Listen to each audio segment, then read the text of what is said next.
filthy rich. And you wouldn't have hell or nothing.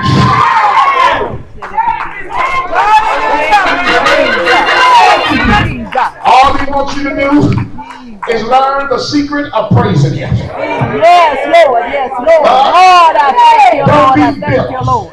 Amen. Don't be bitter. Amen. Don't be mean. Amen. Don't be long-faced. Don't be sitting around ready to cut, stab, and kill. Don't be walking around talking about what you got in your purse. Yes, Lord. Talk to us, Lord. Jesus.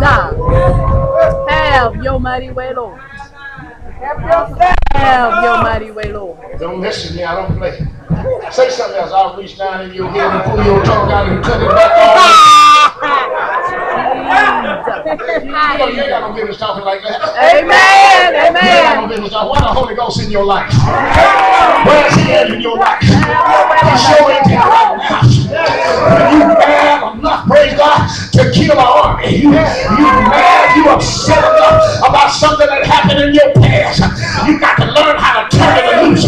Your past is holding you captive.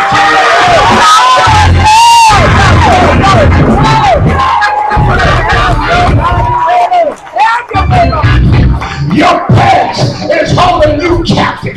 Something that happened a year, or 10 or 20 years ago. Your mind is still resting on it.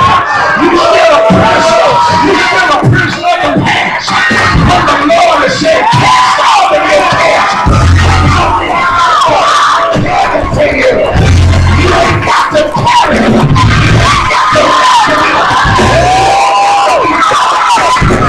You can get it up.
Jesus is committed to your success.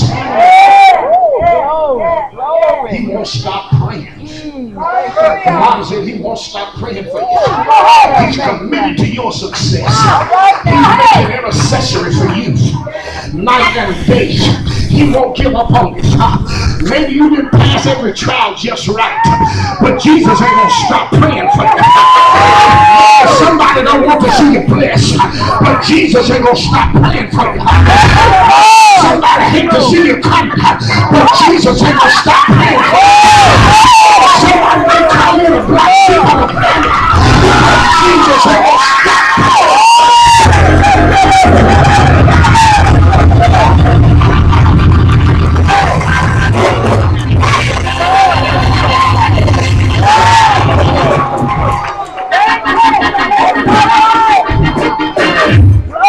Hallelujah. Lord, I thank you.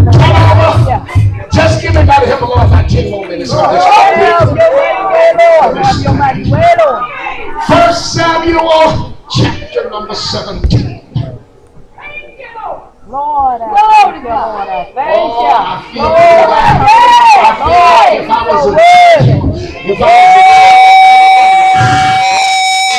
jet, I'd be on my way somewhere. Pray God to do something else good for somebody else in the whole church. I tell you, we losing our generation. And as soon as we wake up and realize who we are, we ain't gonna lose our generation. We're gonna bring them in. As soon as we stop arguing with one another, as soon as we stop falling out with one another, as soon as we stop lying on one another,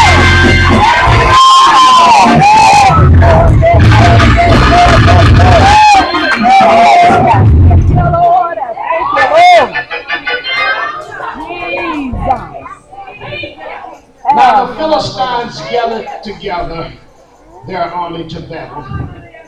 And were gathered together at Shokar, which belongeth to Judah, and pitched between Shokar and Azekah in Epidemium.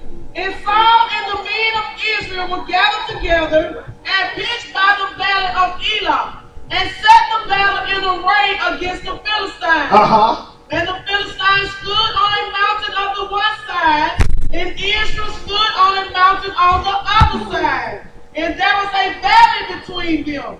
And there went out a champion out of the camp of the Philistines named Goliath of Gath, whose height was 6 cubits and a span.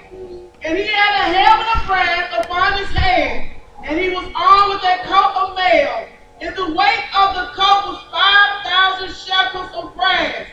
And he had greaves of brass upon his legs, and a target of brass between his shoulders. Put your hand up, tell the Lord, thank you. The Lord spoke to my heart that just as Goliath was dressed, so he thought, to defeat Israel,